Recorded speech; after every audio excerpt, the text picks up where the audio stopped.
Hul'qumi'num. Good day and welcome to the second session of the Language of Wellness webinar series. Tana Snat Sahwaliat. My traditional name, Sahwaliat. I am the second user of the name, my grandmother being the first. I am Farron Charlie in the English language. I am the Co-Salish Program Administrator with Hul'qumi'num Wellness, and I will be hosting this session today as our host Jessica Barudin is unable to be with us. This webinar series is held in partnership between First Nations Health Authority in the Vancouver Island region, Hul'qumi'num Wellness, and the First Peoples Cultural Council.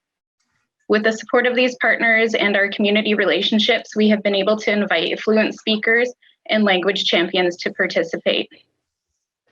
I would also like to acknowledge the work from our team who have helped bring this webinar together. From FNHA, Jessica Barudin, Larissa Kozer, Sarah Argumendo, and from Hul'qumi'num Wellness, Marco Cafiero, Kira Jack, and myself. The Language of Wellness webinar is a 5-part series that focuses on Indigenous language revitalization on Vancouver Island. The webinar highlights the most important linkages found between language and health and aims to demonstrate how language learning and revitalization can be a holistic approach to health and well-being. In this series, we highlight 4 of 6 Vancouver Island living languages: Nuu-chah-nulth, Hul'qumi'num, Tsimshian, and Kwakwala. Today, we are pleased to welcome Lisjeem and Lisjeem Tanat to our panel. A reminder, this webinar will be recorded and posted for viewing later. Note that we are using a Zoom webinar format, which means we cannot see or hear participants.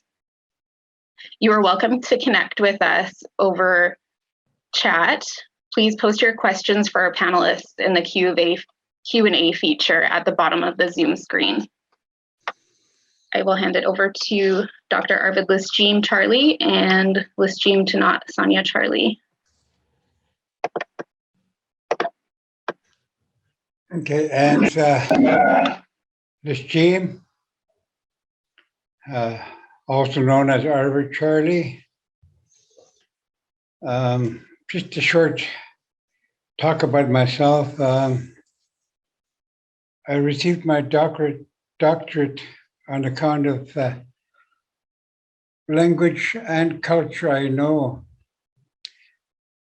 The culture includes all of the things in our life as Kwalmuk people. The things we use, meaning plants, animals. Animals covers the birds and the fish. And when I think back,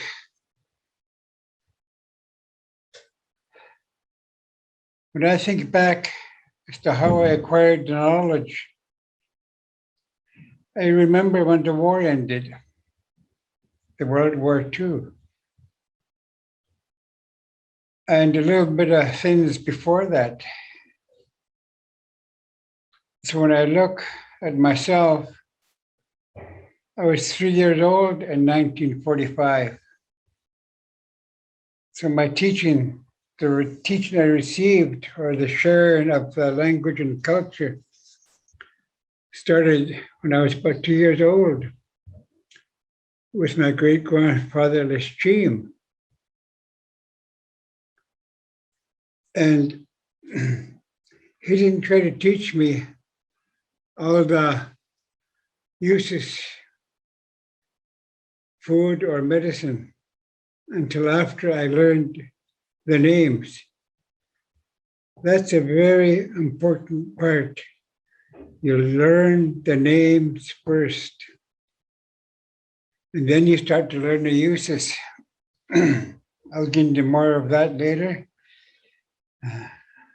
I'll hand it over to Lisjeem Tanat. Go ahead. And Lisjeem Tanat, Tanat Cowicton. My English name is Sonia Charlie. I'm from here in Cowicton. Lisjeem is my father. Sanatia is my mother. Darlene Sylvester. Hul'qumi'num. I also have a granddaughter here. Just come and show yourself.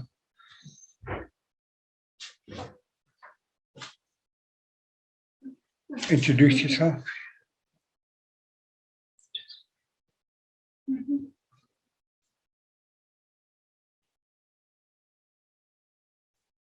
I native Antha Marie.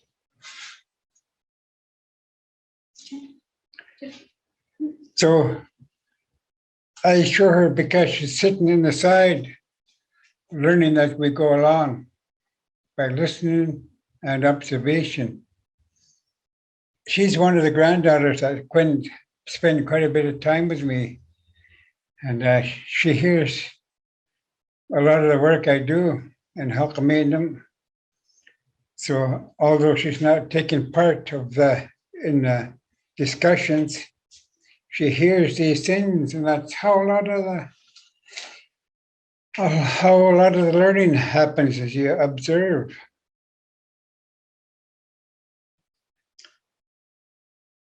So that's how great grandpa Jim shared with me.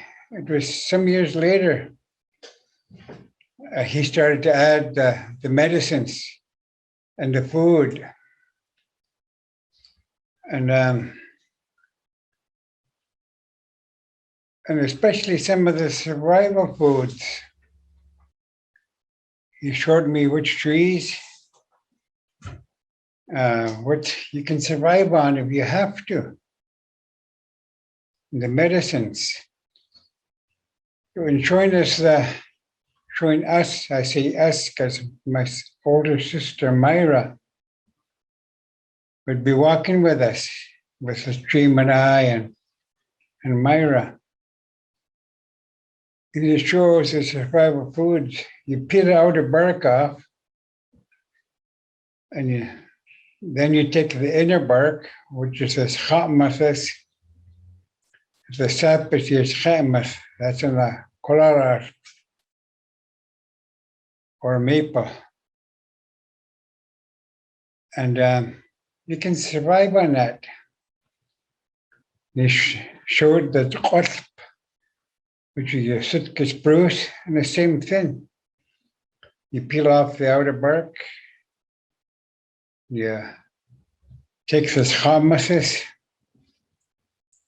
you can either boil it or you can pound it and eat it. So those are survival foods. And more recently, 20 years ago, that's really recent to me, we went on a West Coast trail. And I'd read about the boat wrecks on the West Coast. And there's one location, all the people on the ship was able to make it to shore. But over the winter, they perished, they starved. So here we are walking. My son was 10 years old at the time. He's now 33? 33. And we get to this place that the book was talking about.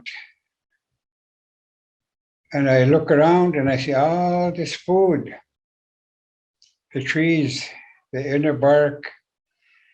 We look at the beach, there's a creek. There's all kind of food in a creek and a beach. There's Hul'qumi'num, which is your mussels. In the creek, you got your crabs and some clams, flounders, salmon. How could they starve? So, and that's what great grandpa Jim shared with me. So,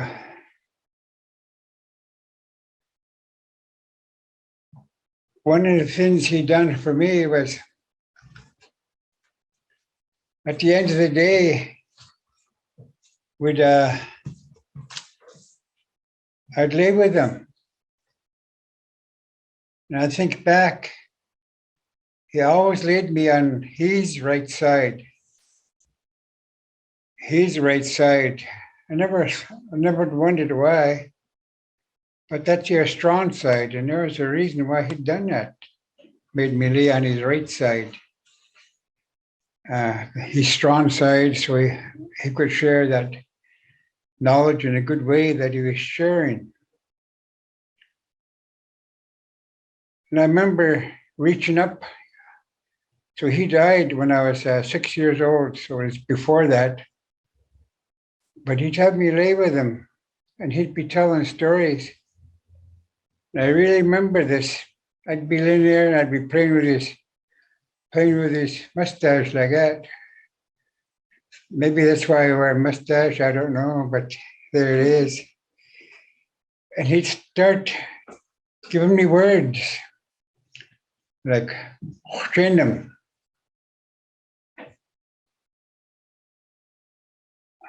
And then he changed it, told me to do it to running. Hul'qumi'num. But he had me change words, simple words like skate, tree. He told me to make it into a plural, to thiqat. So that's how I learned to speak our language. It's always been my first language, still is.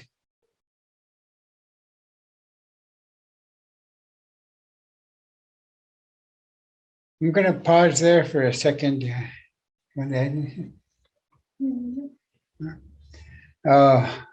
there's any questions, please feel free to ask any questions. I pause because I need to rest. I'm running out of breath.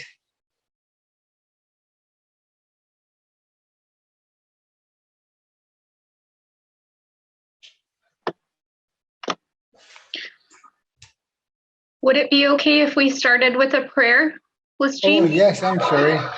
Yeah. Okay. I'll just take a couple of seconds to catch my breath. Yeah.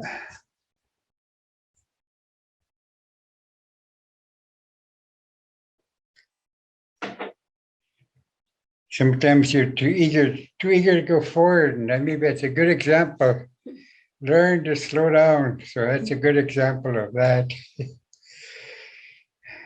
With that, whenever the snares to main, teach manas, it sound to play, start them stay. Title CM, South man, H. Gatne, Square.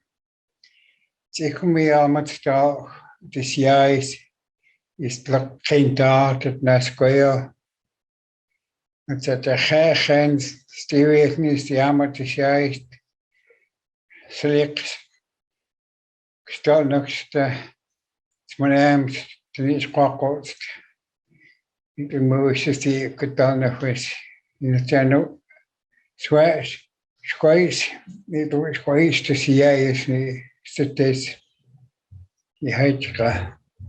So I asked the Creator to be with us for our work, to guide us, I think, for the day, and to be with us and guide us in our work that's on our table. Help us to guide us in the words, and that we can absorb the words and use those words in a good way.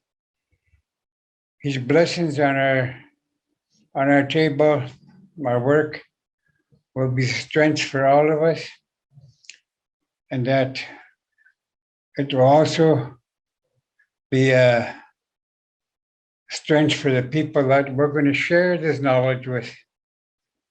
So with that, that's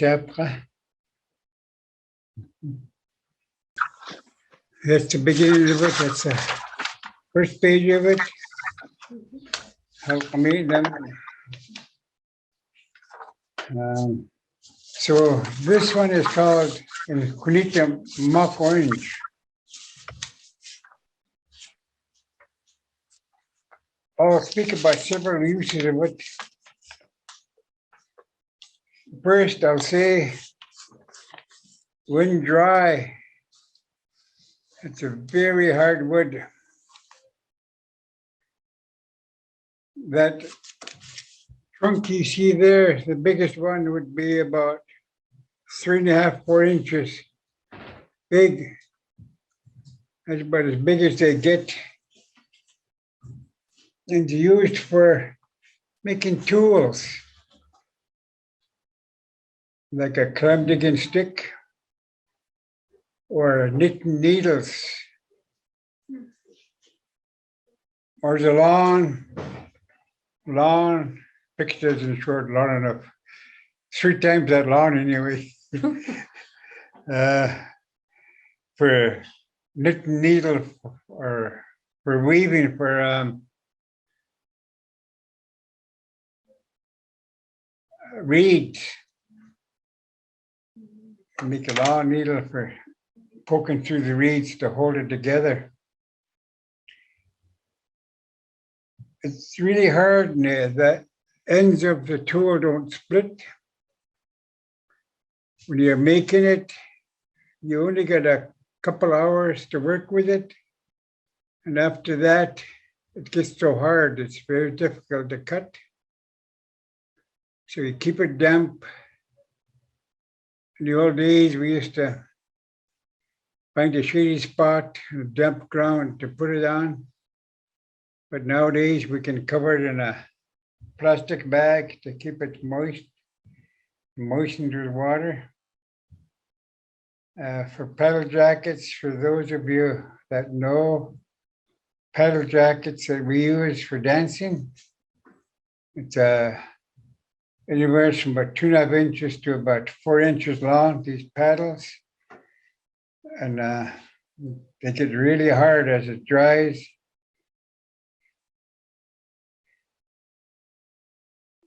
And then the old way of making them, you just use a knife. You only make about a dozen a night after work. You split it. So you cut 2 blocks with a big piece of wood. Then you split it and make your little paddles. But today you can make quite a bit more because you have your belt sanders and whatnot to be able to work on it faster. So how can you tell? It's called surf. Well, you have your pictures in front of you. So the bigger trunk, if you look closely, you will see that it peels. The bark peels off.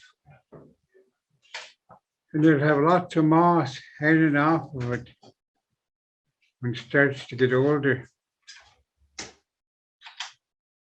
It likes to grow in a well-drained place. If it's damp, it won't grow there.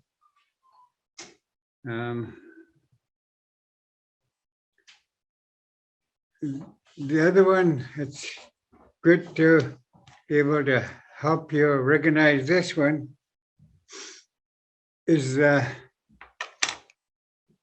branch you can see on the left of your screen. You can see the U shape with the center stem in the middle. There's no other tree that grows their branches like that. Some of it, you might only see half of that U, but you should be able to see one somewhere. Were you able to read that? Mm-hmm. What did you say that? They're asking for copies after. Oh, okay. Yeah. So Farron will be able to help you with that, getting copies after. So Farron took these pictures, going down a short walk. So anybody with a question?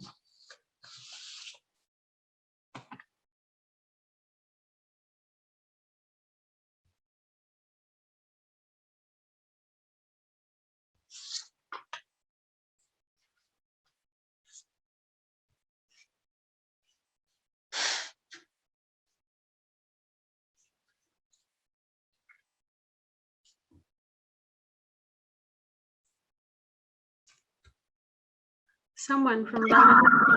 It's nice to see you and hear you. Mhm. Okay. A lot of people are saying hi, and it's good to see you. We currently have no questions in the Q&A. Okay. Oh, one from Clayton. Can you harvest them all year round? Yes, you can get them anytime you need them. Clayton George. Yeah. So it's better to get it. It's better to get it when you need it, because if you have it laying around for a while, it'll get too hard to work, too hard to carve. And that would be for paddles or the clubs? Paddles, clubs, or knitting needles. Knitting needles? For knitting needles, for knitting sweaters, the more you use it, the shinier it gets, and the ends ends of the needle won't fray.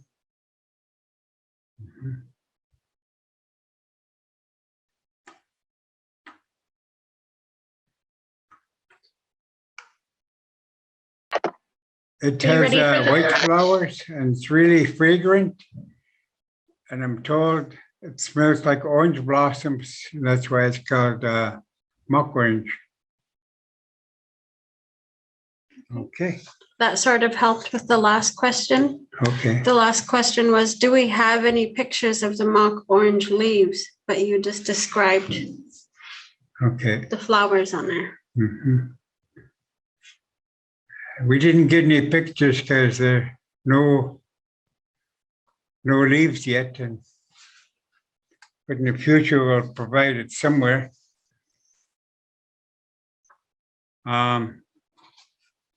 Maybe I'm promoting something, but I do have a book coming out done by Nancy Turner and I.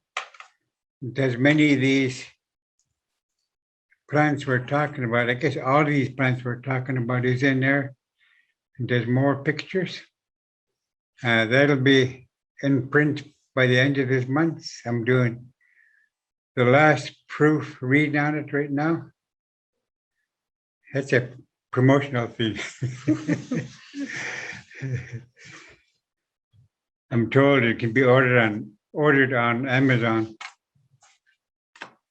Okay. Colleen Wise. Oh, that's so exciting. Congratulations. Heichka. Next page.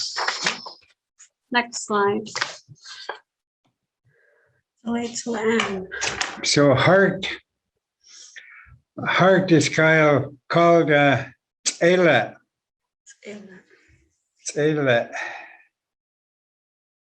So this is heart-shaped leaves. Tzela and it's plural because they're always grouped together. There's no singular on this because it's always grouped together. So Tzela says heart-shaped leaves. Wild ginger is its quintum name. It can be used for a lot of things. But one of the things we done was we used the stems. It's called a runner, I guess.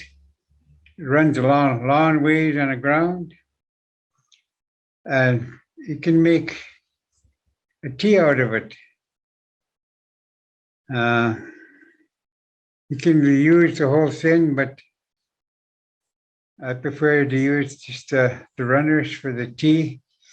And we used it for either sweetener or for chewed like you would candy.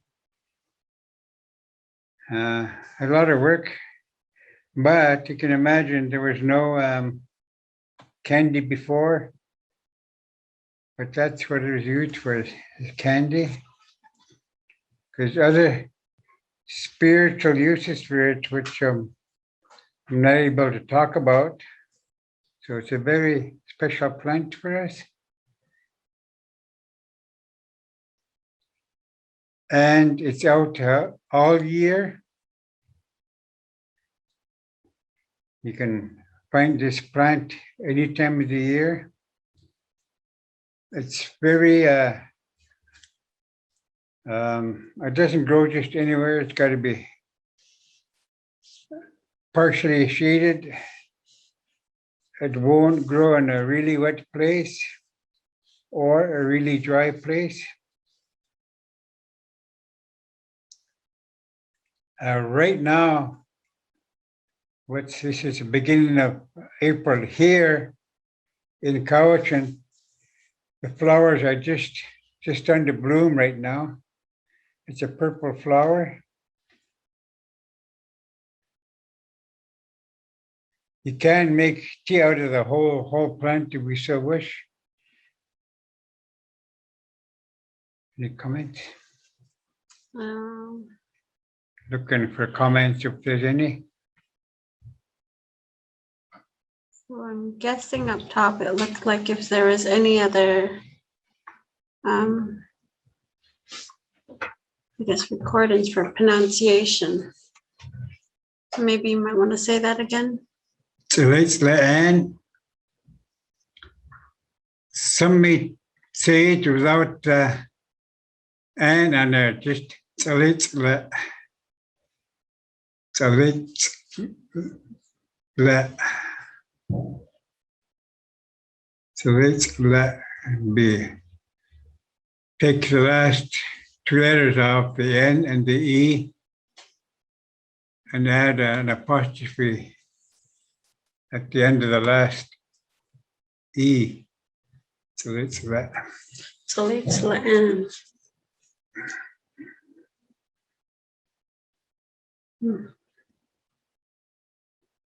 Oh, I do need to add this. And that's why I said it's out all year round. But there's another leaf that only comes out in the later spring to midsummer. And that's called false lily of the valley. But it's shiny.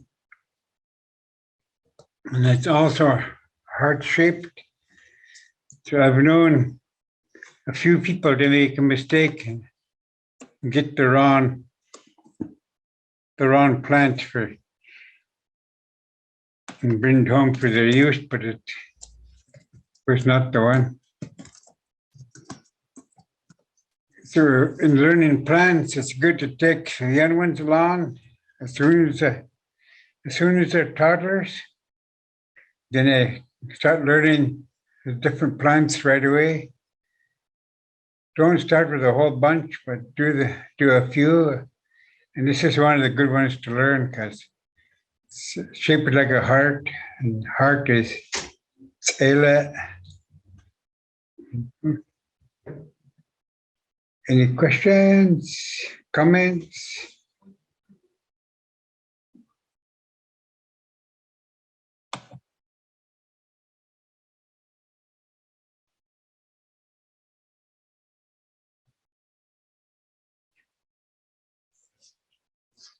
Maybe I'll make one more comment on this. So let's land is somewhat fuzzy, both on the leaf and on the stem, most of the stem. But false lily of the valley is smooth and shiny. There's no fuzz on anywhere on the false lily of the valley. I don't have the Indian name for that one at the moment, but I do need to remember it.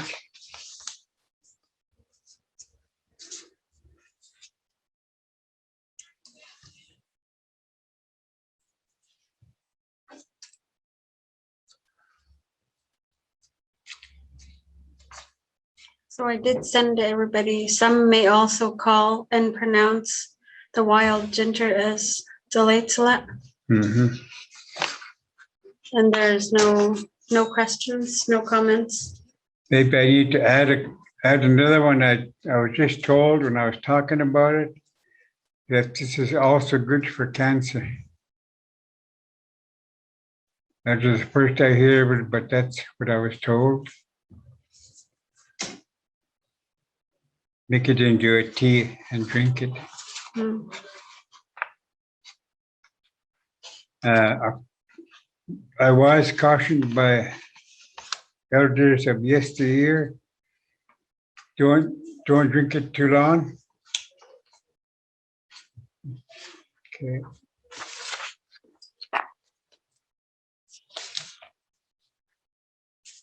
The next slide, Fern. Okay.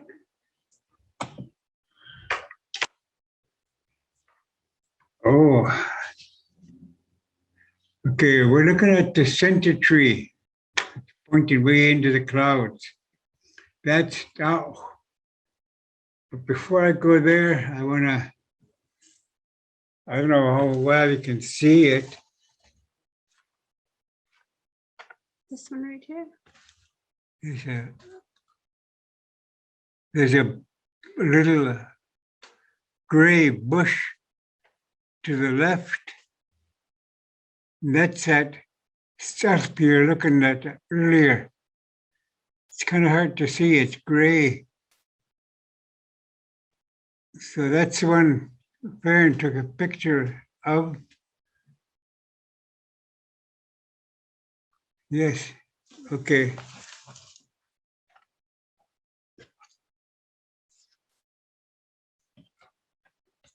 Now, this is Tao. That's how a teenager dog looks like. That's what I call a teenager. When it's older, it looks a little bit different than that. We'll continue on to the next slide, which is still about the dog. No, talk on it some more. So there it is. That's how the needles look in the center of the picture.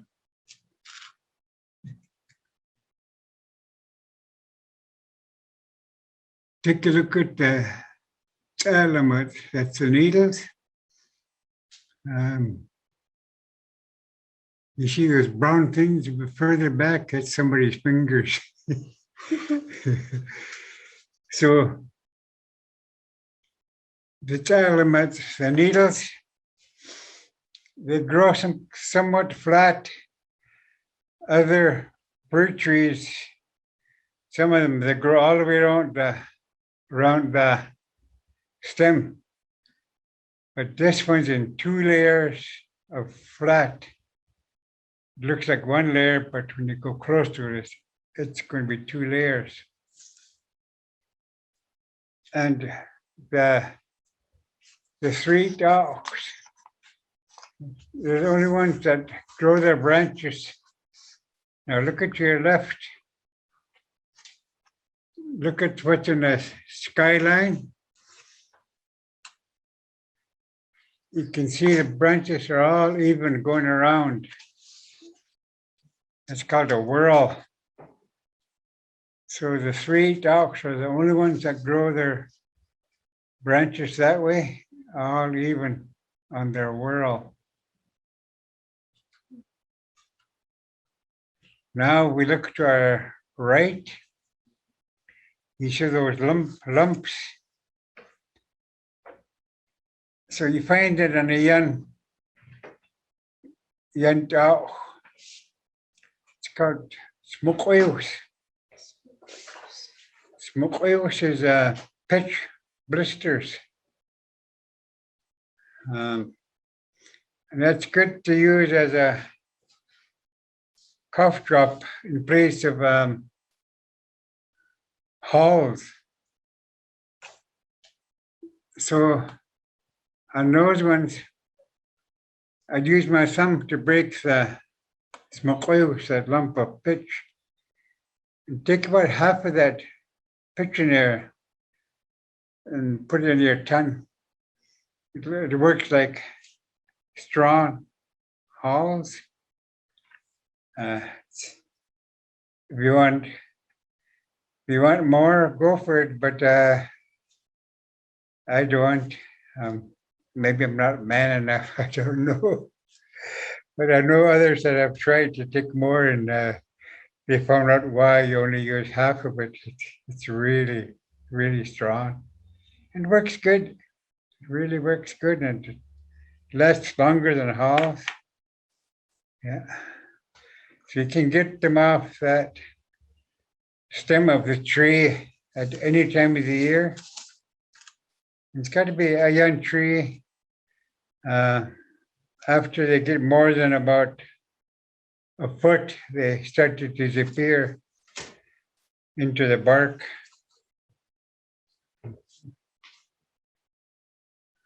I'll wait for comments, questions. So we had one question, but it was for the Tlait'lan. Okay. That was Colleen Wise. Do you mean steepen or prolonged time for ingesting the tea? I guess it would be called steep. Tito. Tito is a slow roll, not a briskly boiling water. Tito is just slowly rolling. For most sins, if we have it briskly boiling, you just boil the goodness away. It's like that for most of our foods. You just have it slowly rolling. And if you're gonna boil bones, whether it's leg bones, back bones, ribs, that's what you do. Just tito, your water just tito, or slowly boiling, barely rolling over. Today we have pots that are called slow cookers. That's a good one. You put add your water in there and just slowly cook it. Tito. Yeah.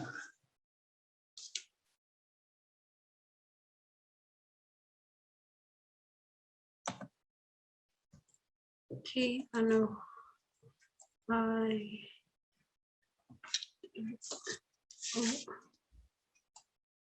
Slowly.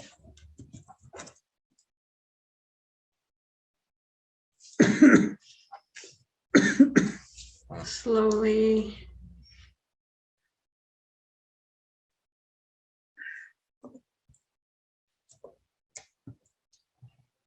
Slow boil.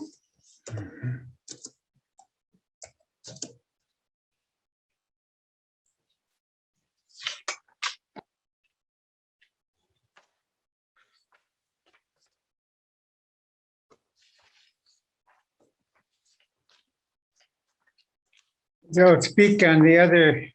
I said there were three that are very similar. Oh, question? Yeah. Is it okay for children to have smoke weaves? Yeah. I'd love to hear how to pronounce da again. Okay. Go ahead. Da. Oh.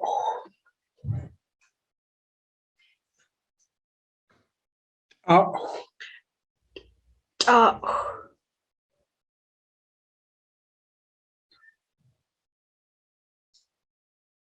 So there's three da. One is called silver fir. We don't have the name for it anymore, so I used the word silver and used stach. Stach means silver. Stach, stach. And the elements, the needles of stach, stach. You look on the underside, or it's blowing a little bit, and the branches go up. The underside is really silver. So that's why it's called silver fir. So I copied the Hul'qumi'num name and called it Stach. This can be down here at sea level to about mid elevation, been about 1,500, 2,000 feet up. And the other one only grows at the high places. And Mount Provo is not high enough. Hul'qumi'num is 1,200 feet. They don't grow there because Mount Hul'qumi'num is not high enough for the ta'alok. So ta'alok means up the hill. So they only grow way up the hill. They are on top of Mount Aerosmith, near Port Alberni. So we call it ta'alok because that's where they grow, is up ta'alok. They have the same medicinal qualities, same uses. Okay. So, questions? No questions for Doc. But I would like to add, my children have tried the pitch blisters, Hul'qumi'num. My boys, not my girls. And we've tried it when we were small, me and my brother.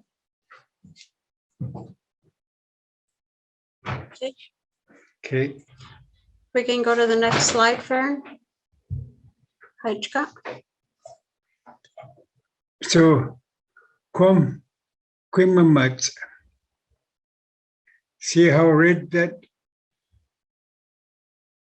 stems are? So red is squim. So because those stems are red, it's called Hul'qumi'num. That's the only time that bush is called Hul'qumi'num is when it's red. The other common name for it is Hul'qumi'num. And those stems can be green or they can be grayish green. So most of the time it's Hul'qumi'num. And the branches and stems, they turn more red after the first few freezes or frosts of the year. That one's good eye wash. It's mild, antiseptic. So it's good for washing, for mild antiseptic, whether it's on your skin somewhere or whether it's mild enough to use it for your eyes. And our people use it a lot for the eyes.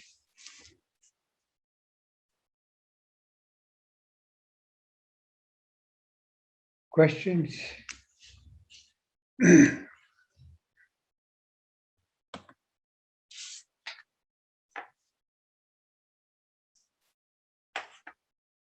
Can you use different parts of a plant for different healing purposes? Yes. Mm-hmm. So for the eyes, this is the one.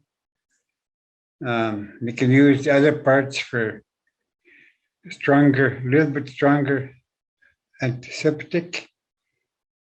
In fact, the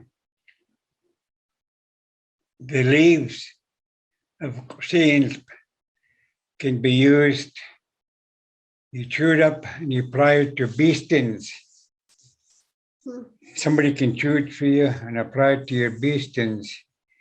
That sucks out some of the poison, not all of it, but it does suck out the poisons from the bee stings. Sometimes you can get a whole bunch of bee stings. And that's how I learned about it, was because we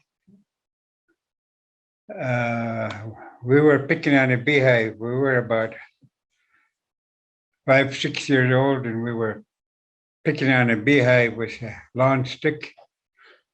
It wasn't long enough. The bees come after us and stun us all up. So the old lady at that time, she chewed a bunch of leaves and applied it to all over our face. We were stung up all over our face. And it was kind of not too bad. We didn't swell up too badly. Yeah. Okay, there's one here. Do you feel climate change has affected the abundance and harvest season of the plants? And is there a word to describe climate change in Hul'qumi'num? Not yet. There is a word for pollution, and we may use that, the word for pollution, but I could have find it in my notes. It's not entered yet in the dictionary. It's in my notes from one of the elders. So it's still coming yet. For climate change, does affect the plants. We've noticed a change in the time that some of the plants come out, the ones that die off for the winter. Some of them come back way later. Some of them are fewer. So it's something to keep track of and document them, that writing it down as to when they come out. Like some of the things now, they come out even with other things, which they didn't before. They were kind of spaced apart in the timing. Yeah, so we're looking at it and documenting that. Okay. Mm-hmm. Another question.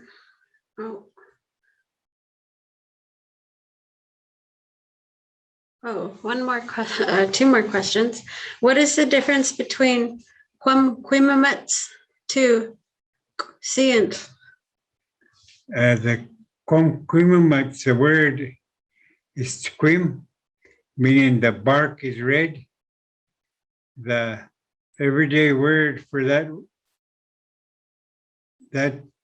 plant, that shrub, when it's the other two colors, is a seant.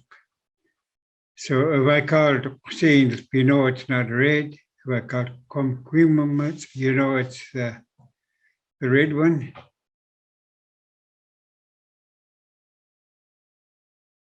Here's another question. One more. Is the dictionary available? Yes, I call it draft because it needs to be proofread and corrected in some cases. For Cowichan, it's a maroon book. It's called a category dictionary. And we're adding to that, but it'll be a while before we make another edition with added words to that book. Mm-hmm.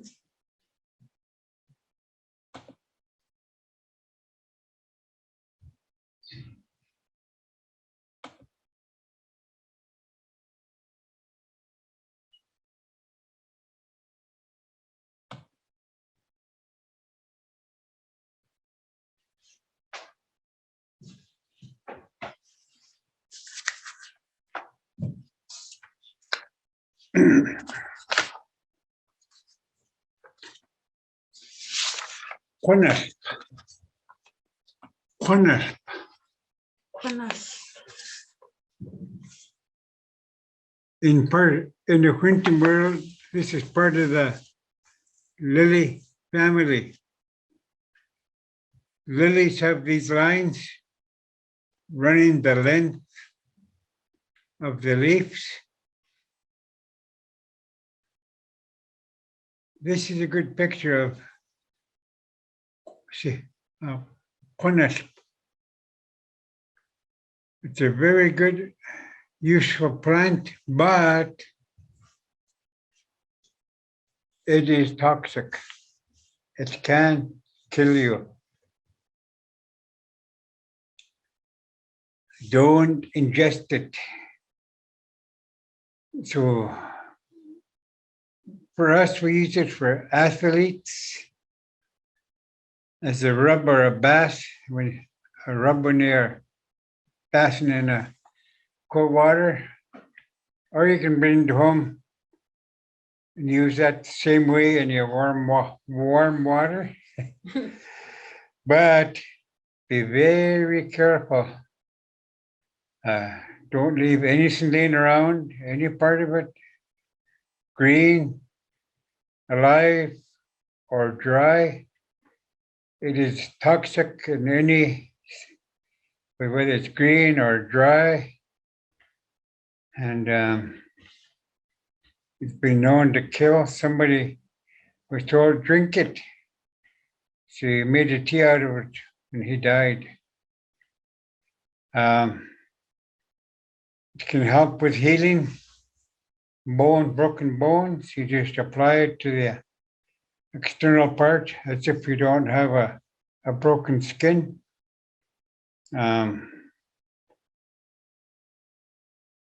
We use it as an athletic rub to help you in your building up your strength for maybe paddlers, on your arms for paddlers,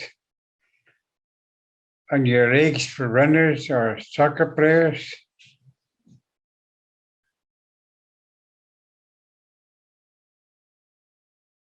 So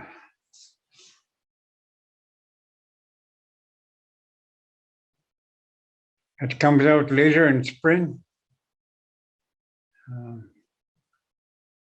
And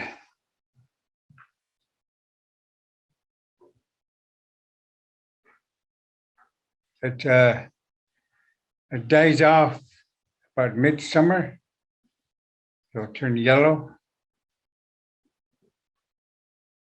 Okay, how high does it grow? A tall one would be about 5 feet. That's a really tall one. Wow. Mm-hmm. Most of these are about waist high or lower, knee high. Questions?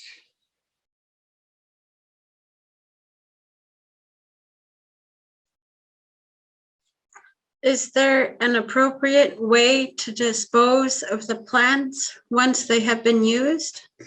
Yes, take it back in a bush, someplace out of the way where people won't bother it. For this one, get it in a nice, secure place where children or animals won't get to it. Especially if there's you got some stock around that they might investigate and chew on it, and your stock, whether it be sheep or cows, goats like to investigate. It makes them really sick or worse. So add to that, do not put it in your compost. Yeah, Some people have compost. Go ahead. Do not put it in your compost for those that compost.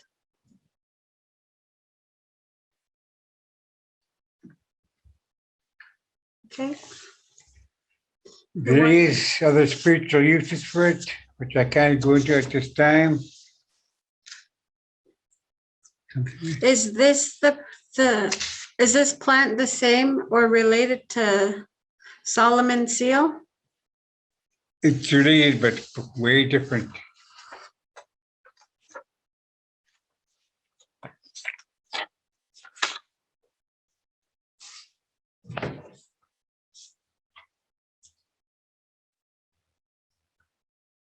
Is there any more questions, comments before we move to the next slide?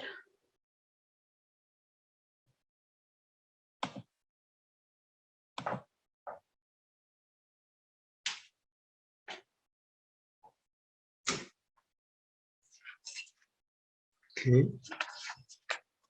Can you read that? Becomes the CA, yeah. Okay. Yeah, that's fine.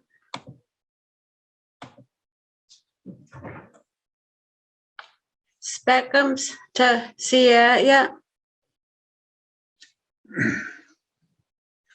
Trillium flower of the little people.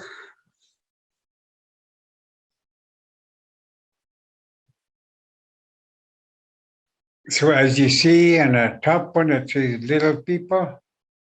Most of you are familiar with little people.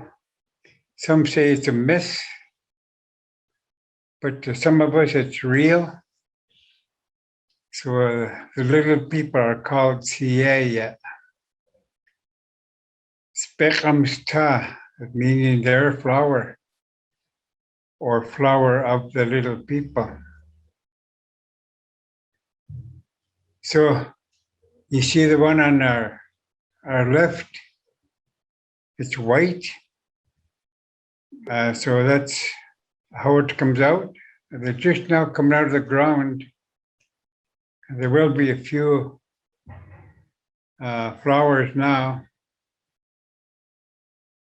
But as time goes on, it'll get purple, like the one you see there on our right. And just before it wilts away, it'll become really dark purple. So we're cautioned not to just break it.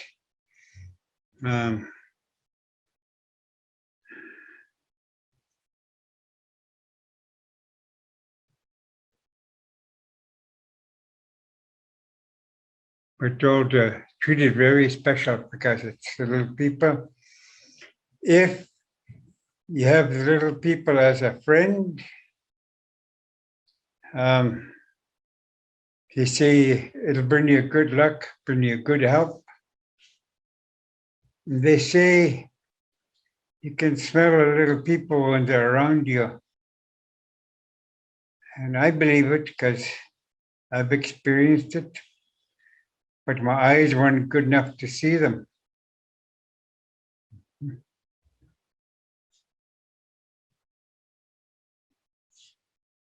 Questions?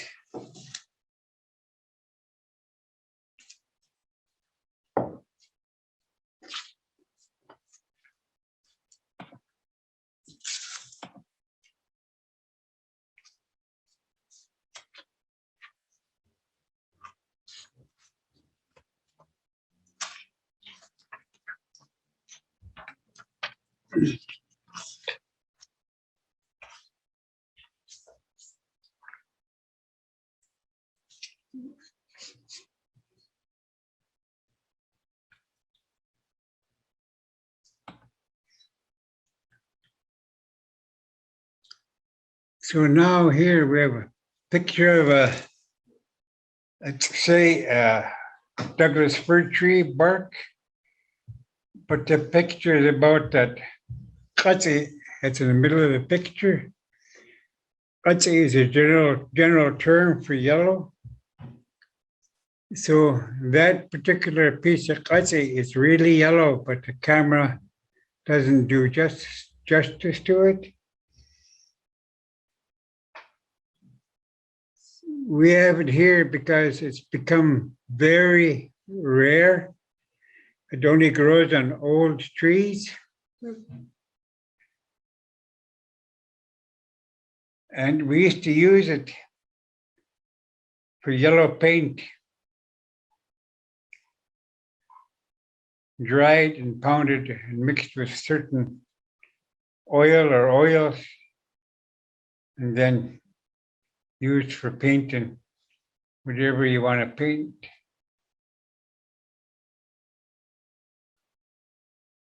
Here in Cowichan, I never saw it up Mount Hul'qumi'num, but this particular tree is up on top of Mount Provo.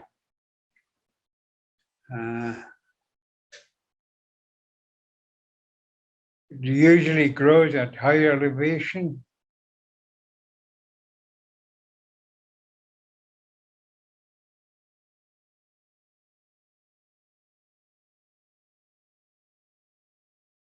There's some places in the interior where you're up high and the logs, the trees still haven't been logged, so they're there.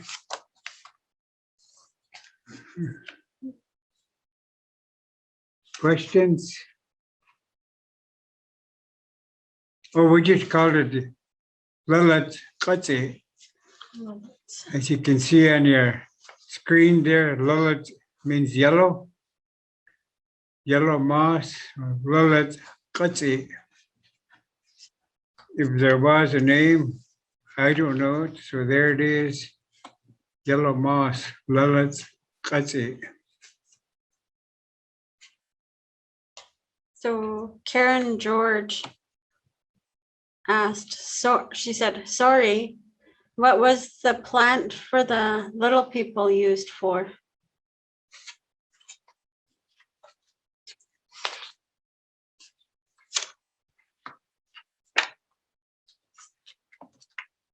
So we were told not to bother it. It's to look at out there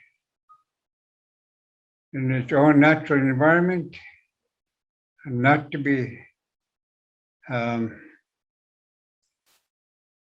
be broken and taken.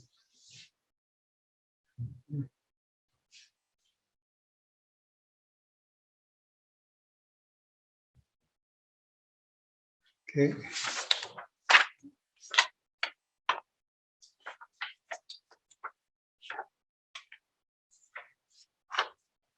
Okay.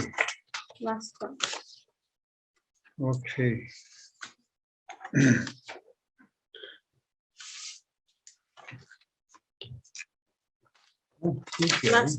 Last page. So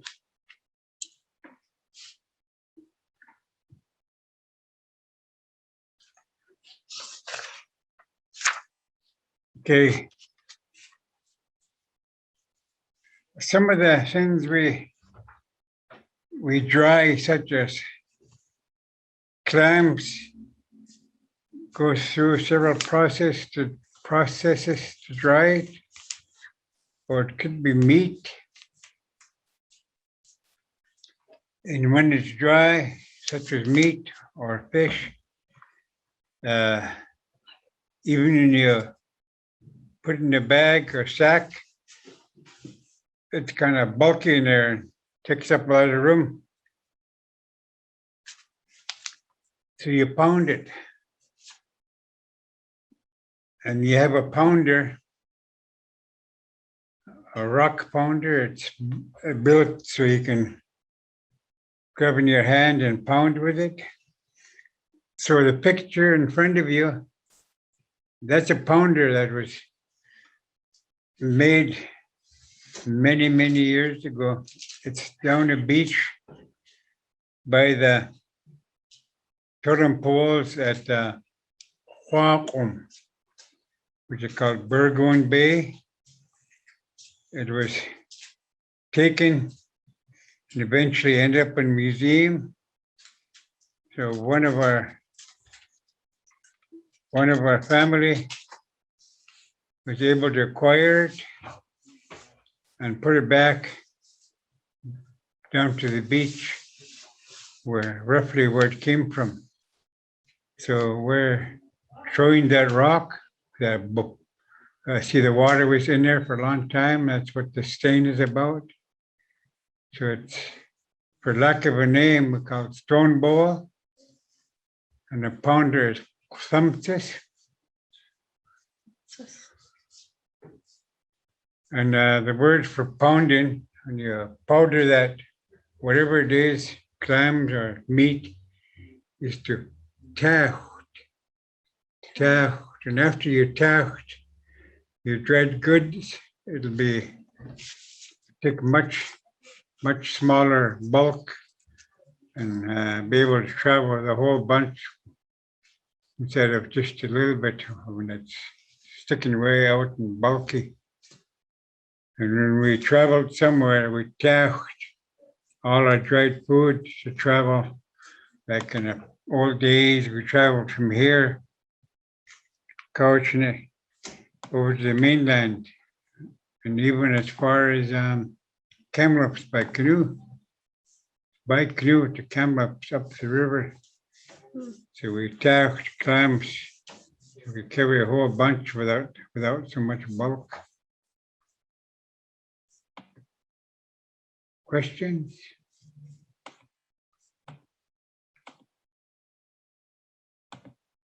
So this one up here says, do we know how old the stone bowl is? No, it's really, really old. Probably thousands of years old. Tacht. Tacht. Tacht is the act of pulverizing. Tacht.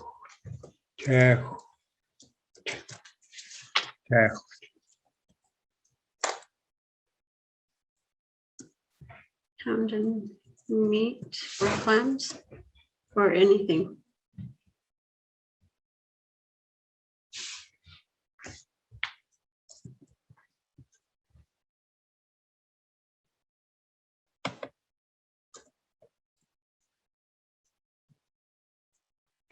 Tacht.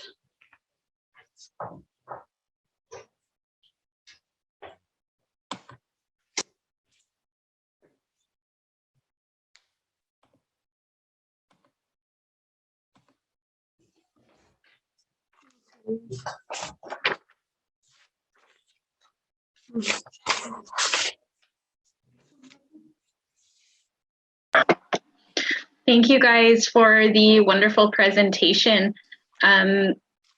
Is there anything else in general you wanted to add? Anything about plants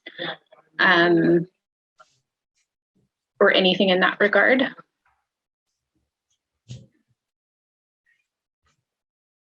Okay, I'll open to questions first before we go there.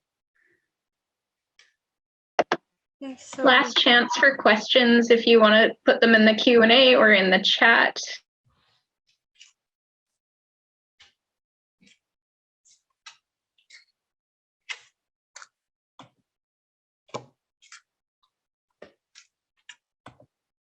So Clay asked for the spelling, but I put it in the chat for tacht. Tacht. Yes. Okay. Tacht. And then someone asked earlier for the name of the dictionary. Okay. What was it? Category dictionary. Category dictionary. Dictionary. At Couching Tribe. Cotton tribes.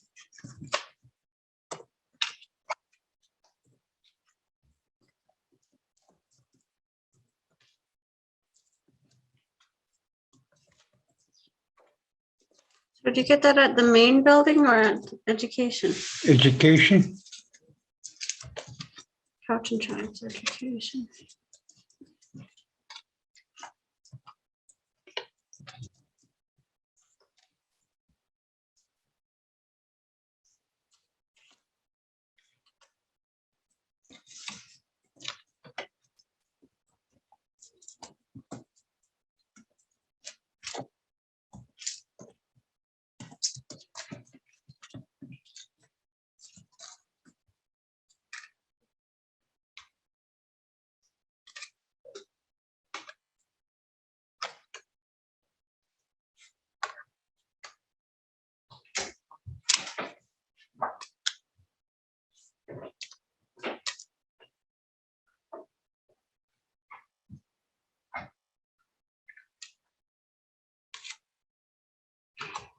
Okay,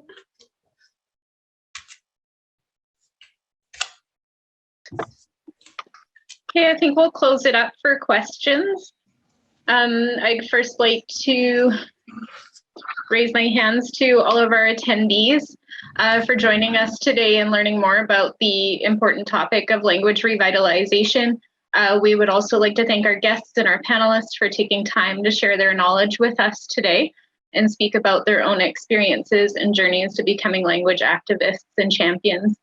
I'd also like to include, we will put in the chat where the link for Arvid's book, List James Plants. As he said, it was available on Amazon, but I will post a direct link. Please note, after this webinar, you will receive a short online survey with some questions about your experience at the webinar. If you could please fill it out with your suggestions, that would be greatly appreciated. Our next session is April 8th, 2021. We hope to see you there. Again, Hike Babka to everybody. I will now turn it over to Sonia and List Jean for any other comments they may have or the closing of the webinar. Haichka.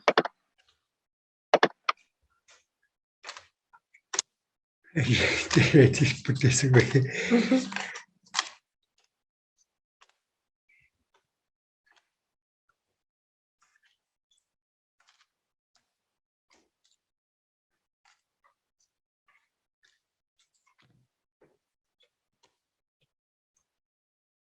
Where is it? Yeah.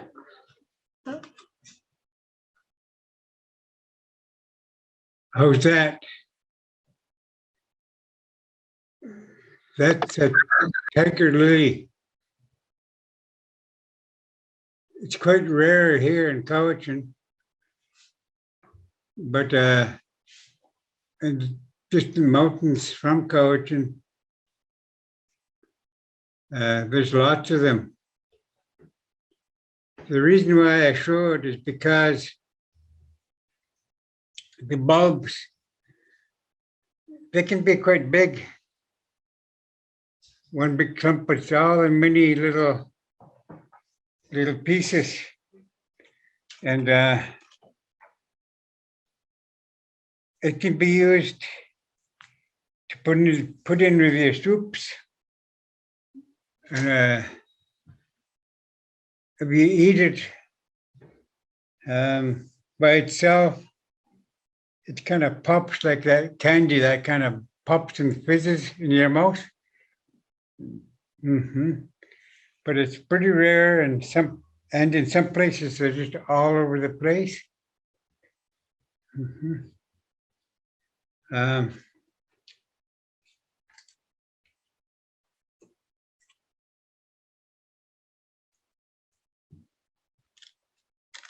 I'm going to show this one.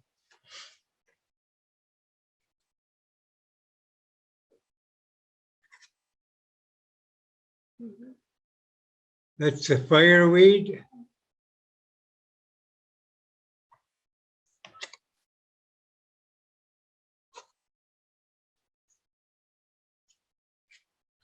It's something like Sala, the name for it. I don't quite have it in my head. But the reason why I show it, the fireweed, it's when you use the leaves to wipe the blood out of a deer cavity, it kind of flavors the whole carcass.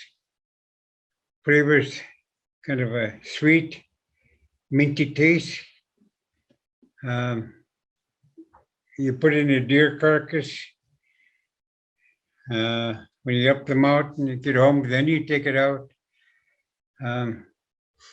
Today, when we cook or eat, we use a lot of sauces and different things that flavor the meat.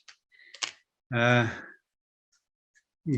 with the things we used, it also done the same thing, flavored the meat. Any questions on that?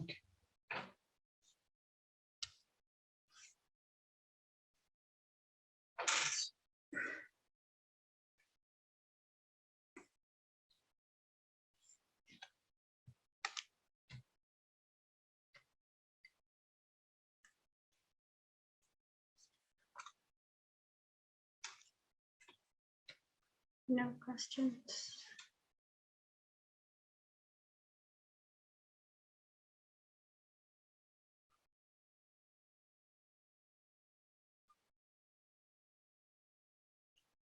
Some call this a bulrush, but its proper name is cattail.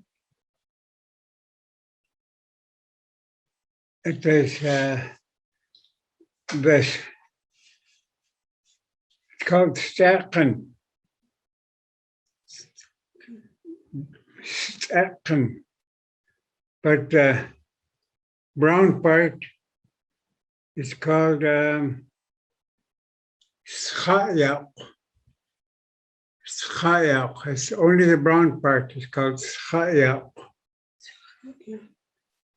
And in the past, when the schayak is a little bit more mature than this, it's used to mix in with your mutton goat wool as you're weaving it. You insert some of that in there to make it a little bit softer.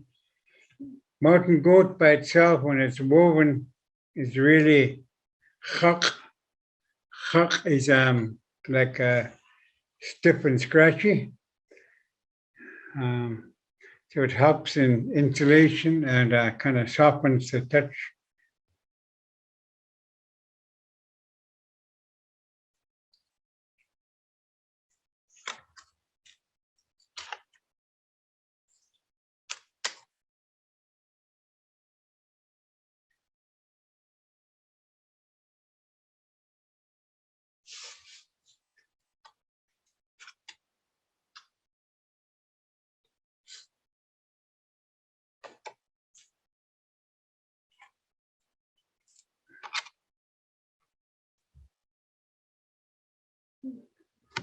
So that one is the Devil's Club.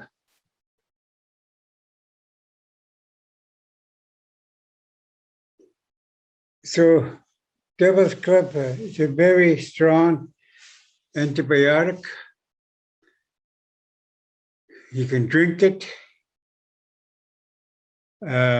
make into a light tea, but don't cook it too hard.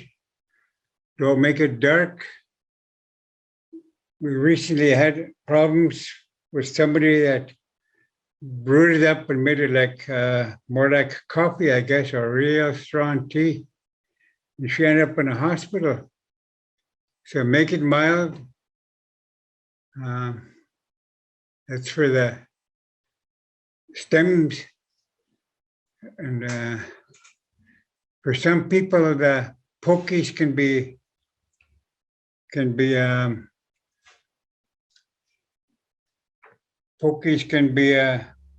poisonous.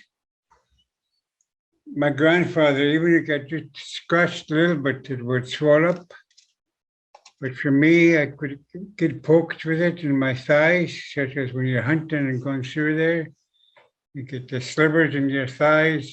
For me, it can be in there for many months before I pop it out, able to pop it out, and it didn't bother me.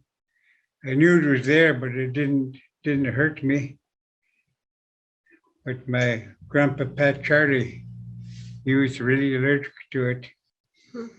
So a real caution here about medicine. Make sure you can identify it. For example, here's the berries of an elderberry. Looks very similar to the Devil's Club. So make sure you go in the field with somebody that knows the plants, the differences. And when you try something that's going to be strong, try just a little bit first. Find out if your body can use it, or might it be poisonous to you, allergic to you, I guess. Yeah, so it's really important you find out. Questions? Yeah, there's one here. When is the best time to look for Devil's Club? What season or what time of the year? Okay, for most of the medicines for me, I was told you get it when you need it. But some people store it. And for me, if you're going to peel it, it's now until late summer you can get it. So it'll be easy to peel.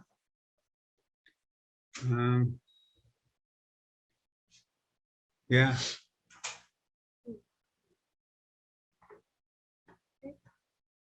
Right? Thank you both. This has been a really good session. We've learned a lot about the plants and their uses. Again, just really like to raise my hands to you both for being a part of our session and sharing the knowledge and the language that you have. I'll hand it over to Sonia to close. Okay. I'm gonna sing a song for the closing. I will stand up and move back as far as I can.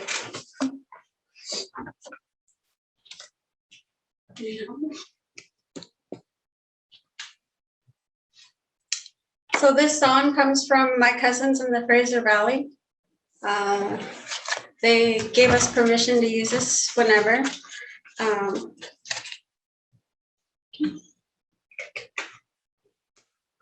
forgot my rattle. Okay.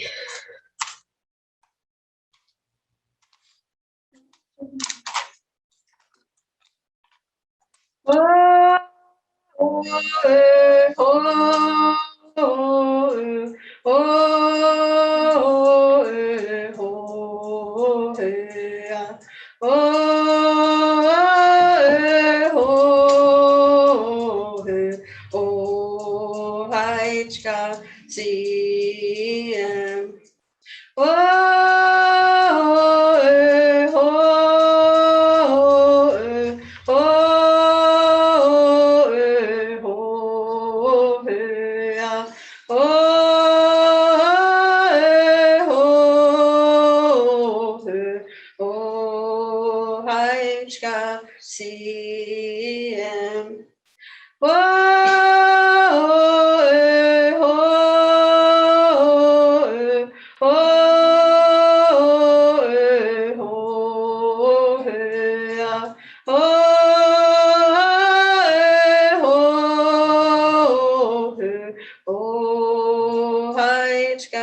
Okay, that brings us to the end.